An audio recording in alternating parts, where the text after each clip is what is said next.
Bonjour tout le monde, bienvenue à cette vidéo où on va reparler d'un truc par rapport au test d'hypothèse. Vous venez juste de regarder la vidéo par rapport au test d'hypothèse pour une moyenne. Dans ce vidéo-ci, ce que je vais faire, c'est aller un petit peu plus en profondeur dans un cas qui arrive très très souvent. C'est le fait que très souvent, il faut faire des tests d'hypothèse pour une moyenne, alors qu'on ne sait rien de la variance et donc l'écart type de la population. Okay? On va voir comment on peut procéder dans ce cadre-là. Les exemples donc de tests d'hypothèse pour une moyenne qu'on a vu à date, il y avait tous en commun le fait que soit on savait ou on présupposait quelque chose à propos du sigma, donc à propos de l'écart type de la population. Comme vous vous souvenez de cet exemple classique qui est supposé depuis les années 80 que le QI des Canadiens se distribue avec les paramètres suivants, mu est égal à 100, sigma est égal à 15. Toutefois, vous avez des raisons de croire que ce dernier a, disons, augmenté. On parlerait ici d'un test unidirectionnel vers le haut, là, vers la droite de la distribution. Au fil des 40 dernières années, comment pourriez-vous tester votre hypothèse? T'sais? Donc ça, vous devriez être capable de le faire ou du moins vous souvenir que vous avez vu ça. Mais l'affaire, c'est que, dans la vraie vie, très souvent en psychologie, on fait des hypothèses concernant la moyenne, mu, okay, mais en n'ayant aucune idée vraiment de ce que pourrait être l'écart type de la population. Parce que des fois, on a une idée de qu'est-ce qu'est la moyenne, ou on pense qu'on sait peut-être qu'est-ce qu'est la moyenne, puis on veut faire une hypothèse là-dessus, mais on n'a aucune idée c'est quoi l'écart type. Comme par exemple, certains chercheurs pensent que les enfants ontariens de 5 à 7 ans passent en moyenne 2,5 heures par jour sur un écran, que ce soit TV, ordi, tablette, etc. Cela dit, ils n'ont aucune idée de l'écart type possible de cette distribution. Toutefois, vous avez des raisons de croire que ceci est une sous-estimation de la réalité et que ces enfants passent plus que 2,5 heures par jour sur un écran. Comment pourriez-vous tester votre hypothèse? Bien là, dans ce cas-ci, on vous demande de faire un test d'hypothèse pour une moyenne, mu est égal à 2,5. On demande de faire un test d'hypothèse, laissez-moi relire ça, unidirectionnel. Vous pensez que c'est une sous-estimation, donc vous pensez que mu est en réalité plus grand. C'est un test unidirectionnel vers la droite de la distribution, du côté droit. Sauf qu'on ne vous donne pas de sigma. Et la question, c'est comment pourriez-vous tester votre hypothèse? Comment pourriez-vous procéder si vous n'avez pas de sigma? Maintenant, votre sigma est important. Vous vous souvenez à quoi sert le sigma, évidemment. Le sigma sert à calculer l'erreur type. Et l'erreur type de la distribution d'échantillonnage des moyennes vous permet de standardiser la moyenne que vous avez obtenue pour trouver la probabilité que vous trouviez telle moyenne. Donc, vous êtes fait si vous n'avez pas le sigma. Ben, il y a des solutions pour régler ce problème-là. Okay, donc, dans tous les exemples qu'on a vus, comme je répète un peu ici avant, là, dans tous les exemples qu'on a vus, on avait accès à un sigma. Il vous permettait de calculer Sx bar. Il y avait donc un effet sur la valeur de votre Z observé, la probabilité y étant associée. Mais comment procéder sans le sigma? Bien, en fait, c'est que vous pouvez utiliser le S, l'écart type de votre échantillon. Tout ça, évidemment, est présupposé sur le fait que vous avez un bon échantillon représentatif. Mais regarde, c'est mieux d'utiliser le S que de rien utiliser ou prendre une valeur au hasard. Au moins, votre S représente, au mieux, il représente très bien. Au pire, il représente pas super bien, mais mieux que juste un chiffre au hasard. Le sigma de la population. Donc, vous pouvez utiliser le S, l'écart type de votre échantillon, comme estimé du sigma de l'écart type de la population. Si votre échantillon est bien représentatif puis d'une bonne taille, comme de 100 ou plus, par exemple, votre S devrait être un bon estimé de sigma. Je dis toujours devrait, là. Il n'y a rien de sûr en stats. Okay? L'idée, c'est que c'est mieux de faire ça que de juste deviner qu'est-ce que serait le sigma juste au hasard, comme ça, lancer un dé et dire on va prendre un sigma de 3. C'est mieux de prendre S. C'est mieux que rien. OK? Et si vous avez un bon échantillon de bonne taille, votre S devrait être un bon estimé de votre sigma. OK? Puis vous savez en raison pourquoi ceci devrait être le cas, en partie dû au fait qu'on a divisé la somme des carrés par n-1 quand on calculait notre variance et par extension notre écart type.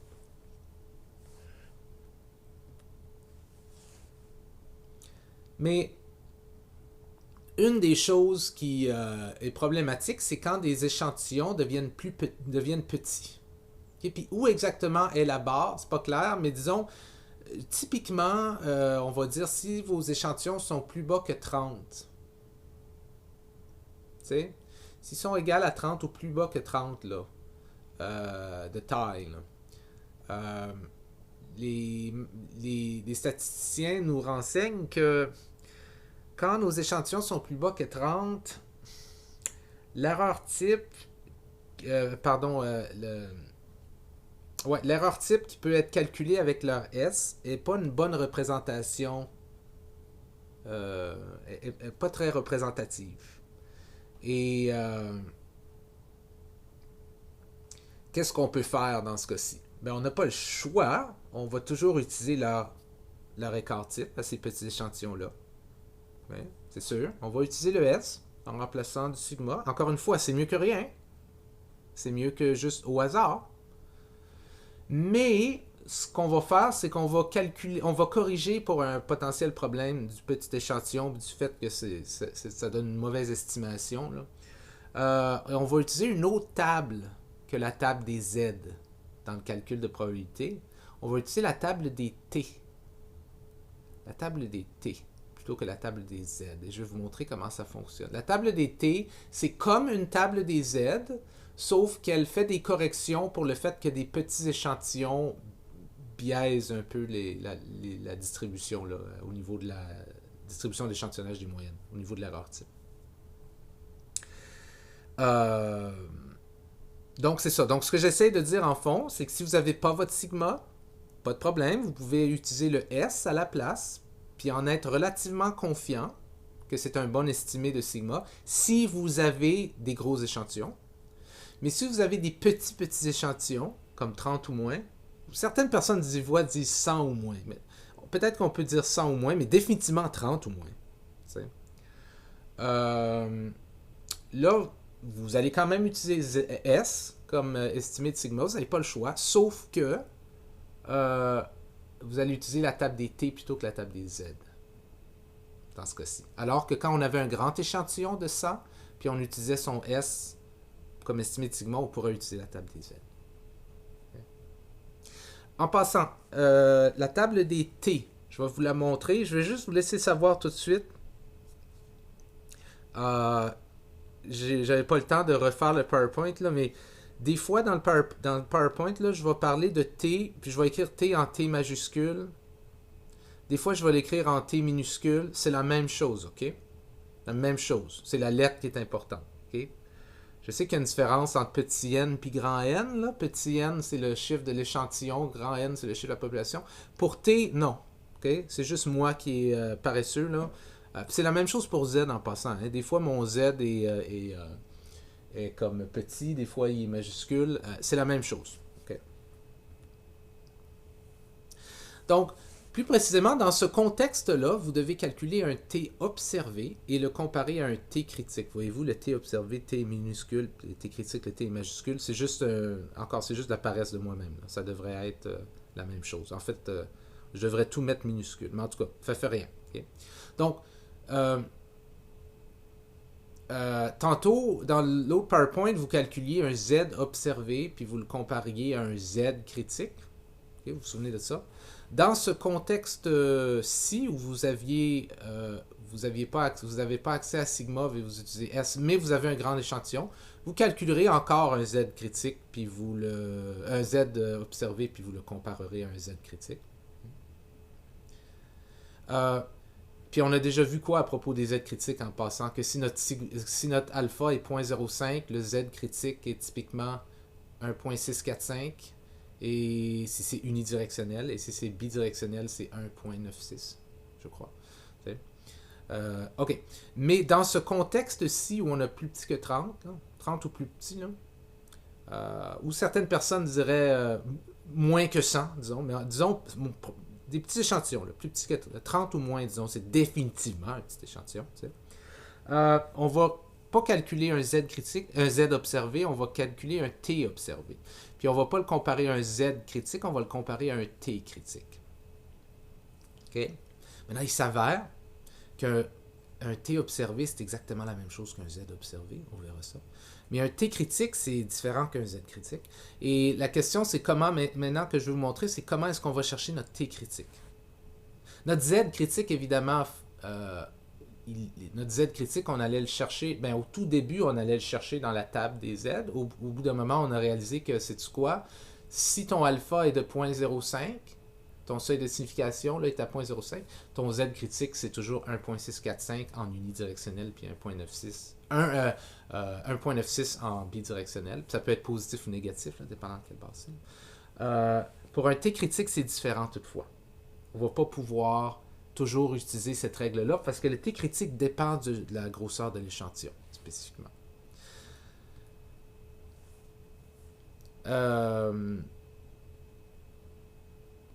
Oui, ben tiens, je vais parler tout de suite de la différence entre le Z observé et le T observé. Pardon, là.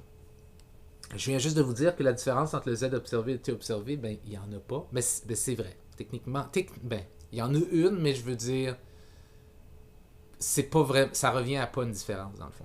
La différence entre un Z observé et un T observé est simplement question de remplacer le sigma par un S. Okay.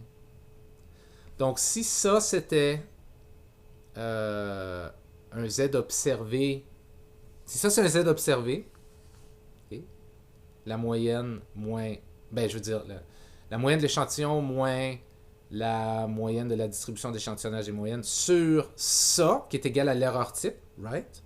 Vous devriez comprendre que ça, c'est l'erreur type. L'erreur type a été calculée avec le sigma. Ben, un T observé, ben, c'est la même chose en haut, sauf qu'on a remplacé le sigma pour un S. C'est tout. Okay. Maintenant, je vous ai dit tantôt que dans ce cadre-ci où on avait un gros échantillon, puis on utilisait son S, on calculerait un Z observé. Dans le fond, je devrais dire on calculerait un T observé parce qu'on n'a pas accès au sigma, mais c'est que le S est probablement tellement une bonne estimation du sigma que ça ne fait pas de différence. Ça revient à la même chose qu'un Z observé. Okay? La logique est la même. Okay? Ce que tu as trouvé, moins la moyenne divisé par l'erreur type. Que l'erreur type soit calculable avec le sigma si tu l'as ou avec le S si tu n'as pas le sigma. Mais encore une fois, si ton échantillon est gros, ton S va être pas mal égal à ton sigma, donc ton T observé revient à un Z observé. Maintenant, comment trouver les T critiques? C'est là où ça devient vraiment différent. La valeur à laquelle votre T observé sera comparé dans le test d'hypothèse. Okay? On a vu que pour les Z, c'est simple. On sait que unidirectionnel, c'est 1.645 ou moins 1.645. Puis unidirectionnel, c'est... puis bidirectionnel, c'est plus ou moins 1.96. Si on est dans du alpha est égal à 0.05, évidemment. Si on accepte de se tromper 5% du temps, dans le fond, quand on rejette notre hypothèse nulle. Mais on va toujours rester à 0.05 pour l'instant. À un moment, on va jouer avec ça, mais pas tout de suite. Pour le T critique, comment qu'on fait? Ben, pour trouver le T critique, puis voyez-vous, mélangez-vous pas non plus. Là, ici, j'ai T critique, T majuscule critique dans un mot comme séparé du T, là, T espace critique. Ici, j'ai T critique en un mot, comme ça, c'est la même affaire. Des fois, je vais dire T crit, même affaire. OK? Désolé pour ça, là. Donc, pour trouver le T critique, on identifie d'abord les éléments suivants. Un, c'est quoi le seuil de significativité qu'on veut utiliser? Donc, le alpha qu'on veut utiliser. Ben, on va toujours aller, pour l'instant, on va toujours aller dans du 0.05. OK?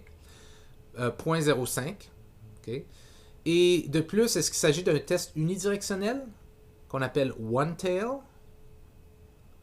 Ou est-ce qu'il s'agit d'un test bidirectionnel qu'on appelle two tails? J'ai mis two tail ici, là, mais c'est two tails en réalité. Two tails ici. Okay? Si on parle Imaginons qu'on est dans du alpha 0.05. Là. Si on parle d'un test unidirectionnel avec un alpha de 0.05, on utilise la colonne en vert ici.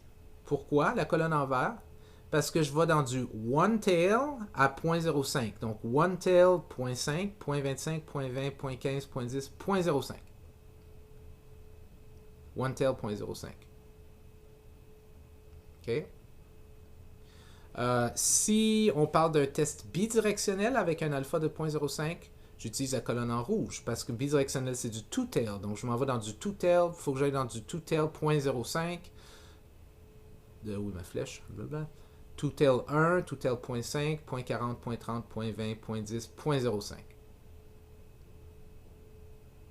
OK? Vous remarquerez évidemment que quand vous êtes dans du one-tail 0.05, c'est l'équivalent d'être dans du two-tail 0.10. Puis si vous êtes dans du two-tail 0.05, c'est l'équivalent d'être dans du one-tail 0.025. Okay?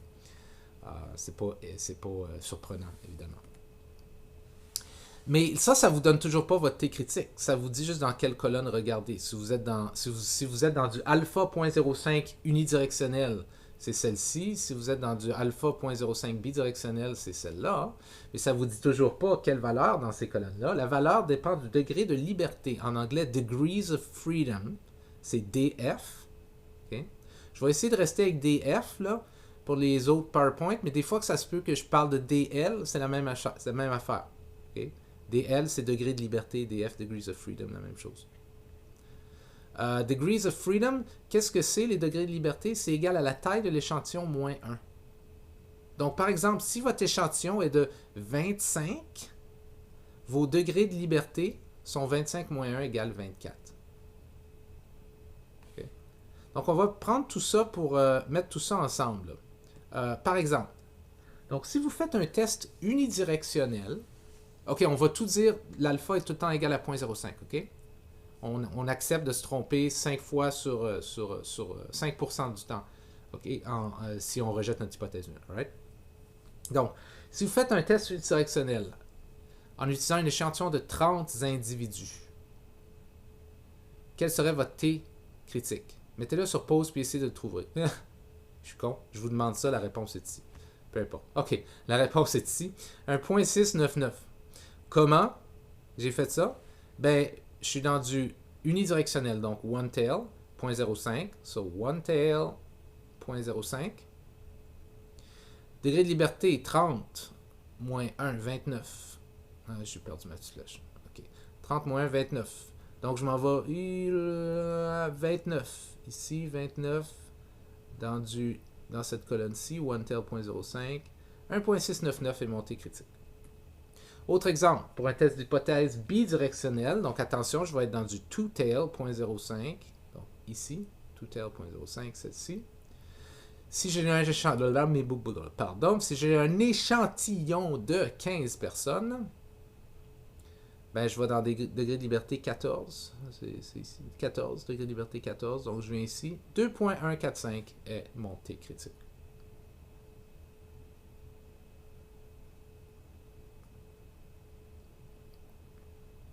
OK?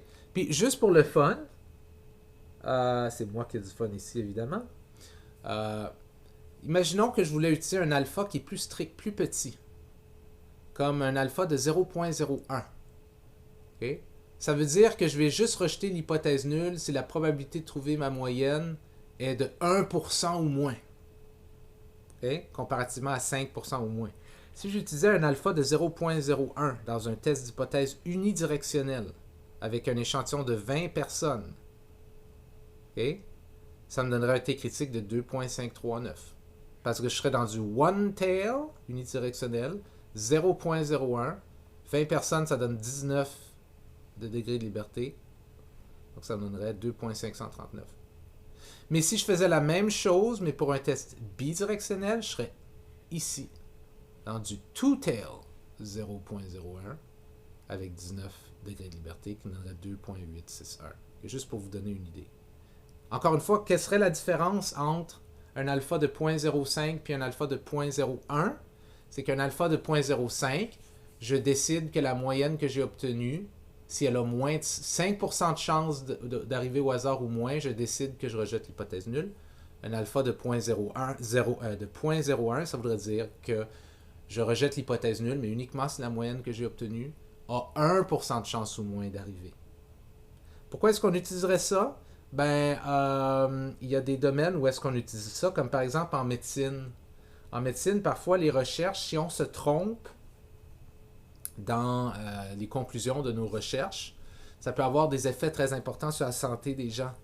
Et donc, on veut moins se tromper. Alors, en médecine, parfois, quand on va tester l'efficacité d'une drogue ou quelque chose comme ça, on va utiliser un alpha de 0.01. On va juste rejeter l'hypothèse nulle s'il y a 1% de chance de se tromper ou non, ou moins.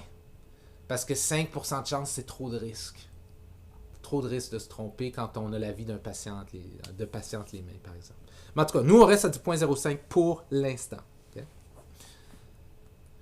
Donc ça, c'est comme ça qu'on trouve un T critique. Puis un T observé, évidemment, on a vu qu'on le calcule fondamentalement de la même manière qu'un Z observé, sauf que on utilise le S plutôt que le sigma dans le calcul de l'erreur type. Okay? Alors, exemple. Voici un temps pour le temps des exemples. OK. Je vais passer à travers plusieurs exemples où je vais faire varier certains trucs. Okay? Tous ces exemples ont en commun que le sigma n'est pas disponible.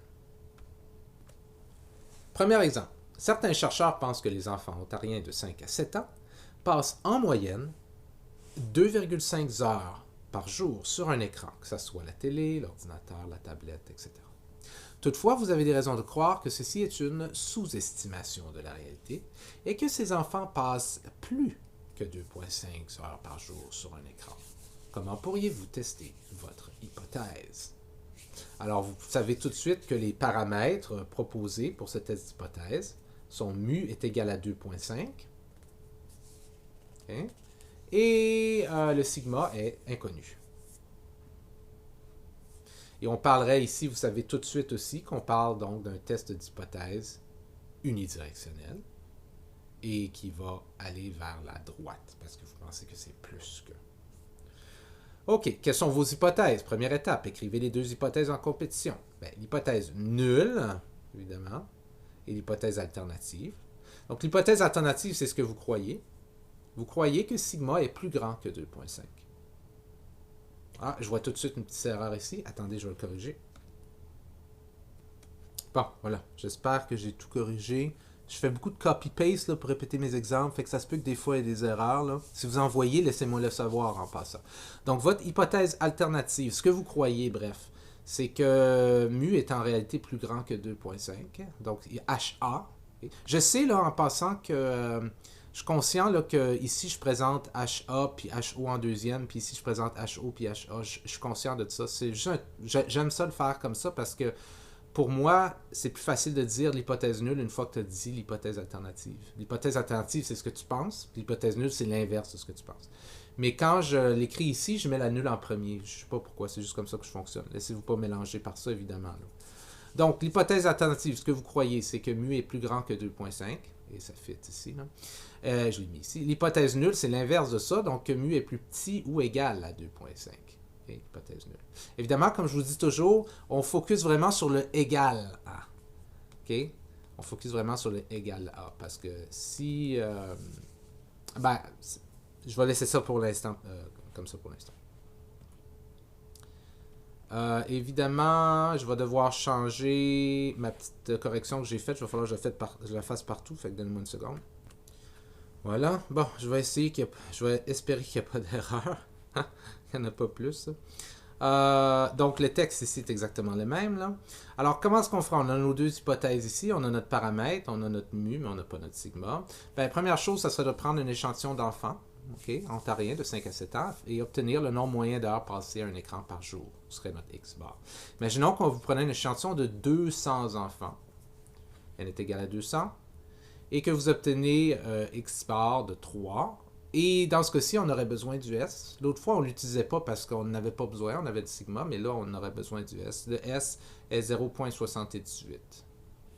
Okay. Imaginons ça, OK? Bon, ben, encore une fois, je répète ça. À première vue, vous pourriez dire que votre hypothèse est bonne, puisque 3 est en effet plus grand que 2,5. Mais attention, quelle est la probabilité d'obtenir ce x bar de 3 si l'hypothèse nulle est vraie, et autrement dit, si mu est plus petit ou égal, puis je vous dis focuser vraiment sur égal à 2,5. OK?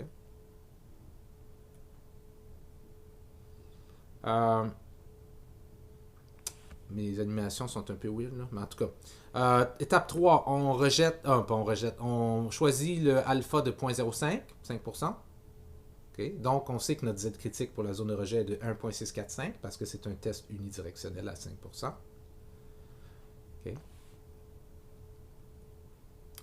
Étape 4. Il faut trouver les propriétés de la distribution d'échantillonnage des moyennes pour des échantillons de n est égal à 200. Si on présuppose que la population a un mu qui est égal à 25 et que le S de l'échantillon est un bon estimé de sigma, on est obligé de présupposer ça, évidemment. Là, ici, on a quand même 200 personnes, fait que ça devrait être un bon estimé, tu sais. Alors, on fait ça et on trouve donc 0,78 qui vient du SI divisé par la racine carrée de 200, ça donne 0,06 qui serait l'erreur type. OK? Avec ça, on va standardiser le X-bar qu'on a trouvé pour trouver notre Z observé. Maintenant, techniquement, j'ai tort parce que techniquement, c'est un T observé. Mais comme je vous l'ai dit, ça ne fait aucune différence. Si vous vouliez vraiment être très très précis, vous diriez, monsieur, c'est pas un Z observé, c'est un T observé. Parce que on a utilisé S dans le calcul de l'erreur type. Oui, et vous auriez raison. Vous avez absolument raison. En pratique, ça fait probablement peu de différence. Mais donc, voyez-le comme un T observé, ça. En fait, il paraît probablement mieux de le voir comme un T observé, puis de comprendre que, comme vous avez calculé votre erreur type avec le S et non pas le sigma, votre calcul ici, techniquement, est un calcul de T observé. Mais moi, je vais l'appeler Z, parce que je suis paresseux. Donc, 3 moins 2,5 divisé par 0,06 est égal à 8,3. C'est ce que j'ai ici. Okay? Puis encore une fois, j'aurais pu mettre T ici. T ici, pardon. Et donc, 8,3. 8,3. Mais 8,3, on s'entend que c'est beaucoup plus grand que 1,645. OK? Oups, autre erreur de ma part. Bon, je n'avais pas changé mon Z observé. Donne-moi une seconde. Voilà, donc notre Z observé, ou en réalité notre T observé, monsieur, parce qu'on a utilisé S à la place de sigma, très bien, oui, vous avez raison, désolé, je suis paresseux, est beaucoup plus grand que 1,645, qui est notre Z critique. Et donc, oh, j'ai envie de vous montrer quelque chose. Je vais vous le montrer après. Beaucoup plus grand que 1.645. En fait, 8.3, là, ça serait comme. Ben, ça serait dépasser mon écran d'ordi, là. Donc, ça tombe définitivement dans la zone de rejet. Par conséquent, on se sent confiant de rejeter l'hypothèse nulle et de penser que les enfants ontariens de 5 à 7 ans sont probablement exposés à un écran pour plus de 2,5 heures par jour. Donc, dans ce cas-ci, on a rejeté l'hypothèse nulle. OK, la chose que je voulais vous montrer, je vais faire un petit détour, c'est que je viens juste de réaliser que, dans le fond, oui, ce qu'on a calculé, c'est un T observé. Okay? Puis comme je vous dis, ça serait juste de dire ça. En réalité, ça ne fait pas vraiment de différence que ça soit un T ou un Z, à cause que, comme je vous dis, le S est probablement tellement un bon estimateur de sigma que ça ne fait pas de différence. Mais là, vous seriez en raison de dire, mais monsieur, si vous avez... Là, vous appelez ça un Z, mais vous nous avez dit qu'en réalité, techniquement, c'est un T observé. Mais pourquoi qu'on ne compare pas un T observé à un T critique? Comment se fait qu'on compare un T observé à un Z critique? Comme c'est weird, c'est pas la même affaire. Ben, c'est que je viens juste de réaliser que techniquement, vous le comparez à un T critique. C'est juste que le T critique est à cause de la taille de l'échantillon, le T critique est la même chose pas mal que le Z critique. Je vais vous montrer ça. Si on retourne dans la table des Z, la table des T, laissez-moi vous faire retourner dans la table des T une seconde. Ok, regardez, ça c'est notre table des T ici, là. Okay. Puis plus les degrés de liberté augmentent, c'est-à-dire plus la... Puis allons dans du 0.05 unidirectionnel, OK? On sait qu'un Z unidirectionnel, c'est 1.645, OK? Quand on est dans du alpha de 0.05, là. C'est 1.645 quand c'est unidirectionnel, right? Ben, plus nos degrés de liberté augmentent, plus on s'en va vers 1.645. OK? Quand on est rendu à 100 personnes, on est à 1.66. C'est super proche de 1.645. Fait que moi, je le vois comme quasiment la même chose. J'imagine que je devrais pas, là. C'est un peu de paresse de ma part, là. OK? Mais une fois qu'on est à 1000 personnes dans notre échantillon, là, on est à 1.646. On est effectivement à 1.645. T'sais? Donc, c'est pour ça que je vous dis que quand on a des gros échantillons, comme à partir de 100, là, la différence entre un T critique et un Z critique, elle est négligeable. Elle est négligeable. Et la même chose entre T observé et Z observé est négligeable aussi. Donc, c'est pour ça, ça explique un peu ma paresse dans le test d'hypothèse. Mais je vais le laisser comme ça parce que c'est une leçon intéressante, je trouve, de constater que j'ai écrit ça de même, mais qu'en réalité, c'est un T observé que vous avez calculé parce que vous avez utilisé votre S. Puis en réalité, vous le comparez à un T critique. Mais votre T critique, ici on avait 200, ça donne on a un N de 200 pour un T critique pour 200, ça veut dire 199 degrés de liberté, là. On serait dépassé 1.660. On serait quelque part entre 1.660 et 1.645. Ça fait pas une grosse différence. C'est pour ça que moi, je le fais comme ça. Mais si vous vouliez être vraiment spécifique sur les détails, vous devriez faire attention à ça. Mais je ne vais jamais essayer de vous pogner avec ça, disons, dans un cours. Donc ici, on rejette l'hypothèse nulle. OK? En considérant que ça c'est un T observé, puis ça c'est un T critique. Le T critique est peut-être un tout petit peu différent que Z critique, peut-être à un chiffre ici, mais à toutes les fins pratiques, pour ici, pour moi, je trouve ça correct. OK? Alright. Exemple 2. Gardons la même chose. Sauf que toutefois, vous avez des raisons de croire ici qu'ils ont mal conduit leur recherche et que ceci n'est pas le cas. Donc, c'est pas le cas. Je ne sais pas pourquoi il y a un espace après le point. Parce que le point est comme gêné puis il ne veut pas aller coller le reste du cas. Donc, ici, c'est une hypothèse bidirectionnelle. Vous avez juste des raisons de croire qu'ils ont mal conduit leur recherche puis que ce n'est pas 2,5 heures par jour. Mais vous n'avez toujours pas accès au sigma. Comment pourriez-vous tester votre hypothèse? Bien, étape 1, écrivez les deux hypothèses en question. Ici, les hypothèses sont plus simples, évidemment. C'est le fun du bidirectionnel parce que c'est toujours plus simple. C'est soit égal ou pas égal. Hypothèse alternative et que c'est pas égal à 2.5, l'hypothèse nulle et que c'est égal à 2.5. Étape 2, prenez votre échantillon. Okay? Imaginons maintenant qu'on prend un petit échantillon de 25 enfants. Vous pourriez vous demander pourquoi diable voudrait-on faire ça? C'est parce que des fois, vous allez faire de la recherche avec des populations où il y a très peu de membres de la population. Une maladie très spécifique où il y a très peu de gens qui l'ont, par exemple. Vous allez avoir parfois de la difficulté à trouver un échantillon grand. Donc, imaginons que vous avez 25 enfants dans votre échantillon. Vous trouvez un X-bar de 1.98 et un S de 0.9. Il va évidemment falloir utiliser ce 0.9 dans le calcul de l'erreur type, comme tantôt, qui va nous amener vers les T. Surtout, là, la différence entre les T et les Z vont être vraiment importantes parce qu'on a un petit échantillon. Tantôt, elle était négligeable. Ici, elle va être vraiment importante parce qu'on a un petit échantillon. Donc, à première vue, pourriez-vous dire que votre hypothèse est bonne, puisque 1.98 n'est pas égal à 2.5. Donc, techniquement, vous pourriez dire, j'ai rejeté mon hypothèse nulle. Mais attention, quelle est la probabilité d'obtenir ce X-bar de 1.98 si l'hypothèse nulle est vraie? Autrement dit, si mu est égal à 2.5. Vous devriez commencer à être confortable avec cette logique-là que je répète constamment. Et en passant qu'on va répéter pendant pas mal tout le reste du cours. Là. Le restant du cours, ça va être la même logique appliquée à différentes situations. Étape 3, nous choisissons un alpha de 0.05. On ne serait pas obligé, mais on le fait comme ça. Ça veut dire ça, encore une fois, qu'on accepte de se tromper 5 fois sur 100 quand on rejette l'hypothèse nulle. C'est ça que ça veut dire en passant. Il faut vraiment comprendre ça. Ça veut dire que on va rejeter l'hypothèse nulle en sachant qu'il y a 5% de chances qu'on se trompe en la rejetant. C'est ça que ça veut dire. Okay. Donc, toutefois, comme nous devons utiliser notre S comme estimé du sigma et comme notre échantillon a un petit n égal à 25, on va définitivement devoir utiliser la table des t puis penser en termes de t observé, t critique, okay, plutôt que celle des z. On va donc devoir trouver le t critique pour un test bidirectionnel, two tails, avec un alpha de 0.05 et 24 degrees of freedom, degrés de liberté, 25 moins 1. Alors, allons dans du two tails 0.05, on est ici. Allons dans 24 degrés de liberté, mais j'ai coupé la table au bon endroit, évidemment.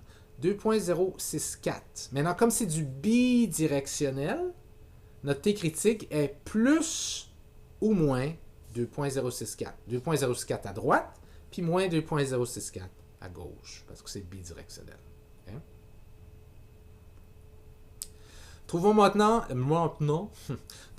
les propriétés de la distribution d'échantillonnage des moyennes pour des échantillons de n égale à 20, si on présuppose que mu est égal à 2.5 et que sigma est égal à S, qui est égal à 0.9, ben on sait que sa moyenne sera 2.5 et on sait que son erreur type devrait être 0.9, le S, divisé par la racine carrée de 20, 0.20. Évidemment, on sait que probablement cette erreur type n'est probablement pas une super bonne estimation de ce que ça aurait été avec la population, et donc c'est pour ça qu'on utilise la table des t. C'est pour ça qu'on utilise la table des t. Okay? Donc, calculons le t observé pour x bar de 1.98. Voici le t observé, et voici sa valeur, moins 2.6. Alright. Moins 2.6, notre t observé, se place comment par rapport à notre t critique, qui était de plus et moins 2.064? Ben, moins 2.6, ça tombe dans une des zones de rejet, celle à gauche, évidemment, parce que c'est plus petit que moins 2.064. Donc, on a rejeté l'hypothèse nulle. On se sent confiant de rejeter l'hypothèse nulle et de penser que les enfants ontariens de 5 à 7 ans ne sont probablement pas exposés à un écran pour une durée de 2,5 heures par jour. En fait, ceci suggère qu'ils sont exposés à moins que 2,5 heures par jour. Okay? Mais encore une fois, je veux juste m'assurer que vous comprenez. On a utilisé un alpha de 0.05. Ça veut dire que là, on rejette l'hypothèse nulle, puis on se sent confiant qu'on la rejette, mais ça se peut qu'on se trompe. On a 5% de chance de se tromper. C'est ça que ça veut dire d'avoir un alpha de 0.05. Troisième possibilité, troisième cas.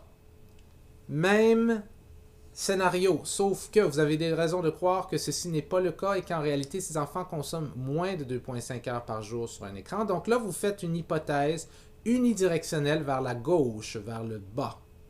Mais vous n'avez toujours pas sigma. Donc, étape, écrivez vos deux hypothèses. J'espère qu'elles sont bien écrites. Ça semble que oui. Yes! Je l'ai eu. OK. Hypothèse nulle. Hypothèse alternative. Moi, je commence avec hypothèse alternative. L'hypothèse alternative, c'est ce que vous croyez. Vous croyez que mu est plus bas que 2,5. Hypothèse nulle, c'est l'inverse, que mu est plus grand ou égal à 2,5. Okay? Évidemment, on va se focusser vraiment sur le égal à et non pas le plus grand que. Donc, voici nos hypothèses. Étape 2, prenez un échantillon d'enfants. Imaginons que vous prenez un petit échantillon de 15 enfants. Encore une fois, vous pourriez vous demander pourquoi diable ferait-on ça? Mais c'est possible que dans certains cas, vous êtes forcé de le faire. 15 enfants, on trouve un X-bar de 2.14, un S de 0.9. Donc, à première vue, vous pourriez dire que votre hypothèse est bonne puisque 2.14 est en effet plus petit que 2.5. Mais attention, quelle est la probabilité d'obtenir ce X-bar de 2.14 si l'hypothèse nulle est vraie? Autrement dit, si mu est égal à 2.5 ou plus grand. Mais on focus sur égal. Je sais que tantôt, là, dans l'étape 2 de tantôt, j'avais mis égal. Ah ben oui, parce que c'était bidirectionnel. Évidemment, oubliez ça. Donc, oubliez ce que je dis. Autrement dit, si mu est égal ou plus grand que 2.5, mais on focus vraiment sur l'égal, quelles sont les chances d'obtenir un X-bar de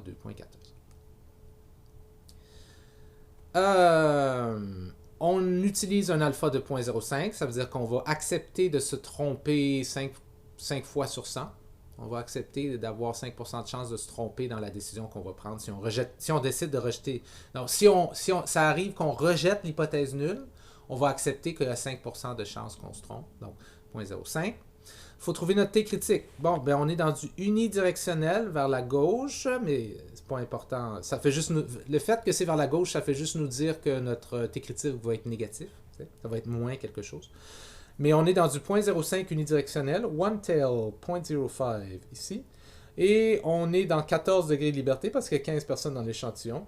Et donc, ça nous donne un T critique de moins 1.761 ici parce qu'on est vers la gauche. Okay, on a fait une hypothèse qui allait vers la gauche, que c'était plus bas que. Donc, notre T critique est moins 1.761. Bon, alors il va falloir trouver notre T observé. Mais d'abord, pour le calculer, il faut trouver l'erreur type. Okay? Et aussi la moyenne de la distribution d'échantillonnage de la moyenne. Bien, la moyenne de la distribution d'échantillonnage des moyennes, on le sait, ça va toujours être égal à la grande moyenne. L'erreur type, toutefois, va être égale à 0.9, notre S, pas le choix, on n'avait pas le sigma, divisé par la racine carrée de l'échantillon, 15, est égal à 0.23. Évidemment, on sait que cette erreur type-là est probablement partiellement faussée par la petite taille, et c'est pour ça qu'on utilise la table des T. Bon, quel est notre T observé? Ben, voici sa formule et voici sa valeur. Moins 1.57. C'est négatif. Ça augure bien. Sauf que, quand on regarde ça, c'est négatif, mais c'est pas assez négatif. C'est toujours plus grand que notre T critique, qui était moins 1.761. Voici notre T critique à moins 1.761. La zone de rejet, et voici notre T observé à moins 1.57. Donc ici, on a un cas où on ne rejette pas l'hypothèse nulle. On n'a pas assez de raison de croire que la moyenne est plus petite que 2.5 heures par jour. On a en effet observé une moyenne échantillonnale qui était de moins de 2.5 heures par jour, tu sais.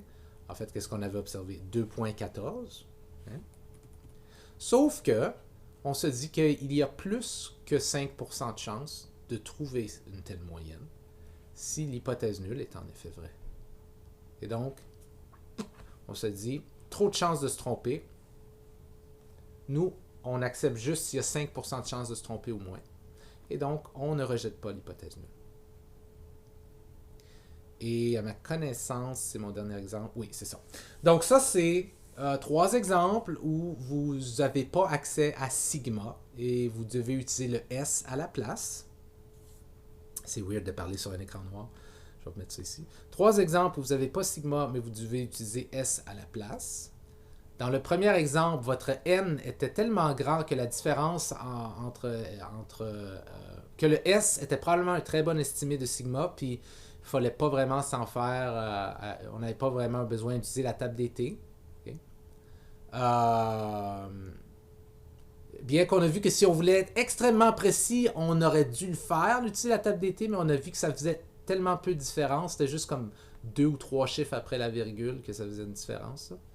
Mais fair enough, utilisez la table des T si vous voulez pour cet exemple-là. Puis on a vu dans les 2 autres exemples que le N était tellement petit que là, il fallait vraiment utiliser la table des T pour trouver un T critique et ainsi de suite. Et que la première fois, on a rejeté dans le cadre d'un test d'hypothèse bidirectionnel. Et la deuxième fois, ici, on n'a pas rejeté dans le cadre d'un test d'hypothèse unidirectionnel. Donc voilà, je vous laisse avec ça. Ciao!